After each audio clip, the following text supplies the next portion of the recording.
Yeah, it began about 3 hours ago. It's been heavy through the afternoon, but it really began about 3 hours ago, I would say. Heavy artillery fire and missile strikes going into Gaza.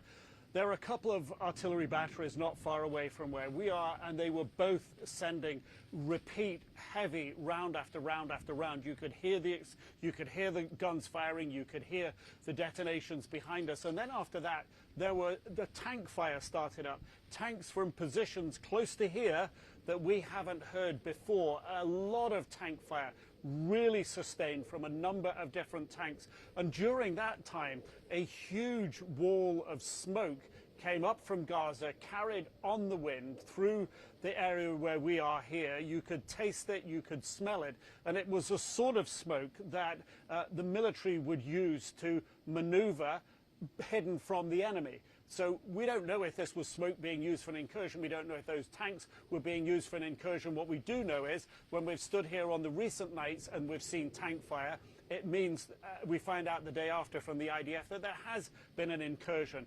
There were the hallmarks here of a potential incursion, but from where we've been, it is the tanks and the artillery pieces and the small arms that have been doing the talking, perhaps drowning out the negotiations going on in Doha, perhaps adding emphasis to Israel's position. But as we know, Hamas has also responded by firing its rockets into Tel Aviv, where you are.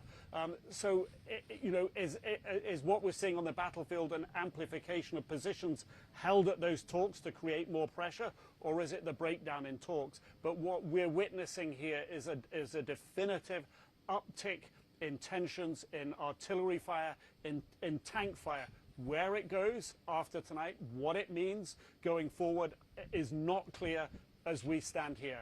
But definitely it's the guns doing the talking tonight.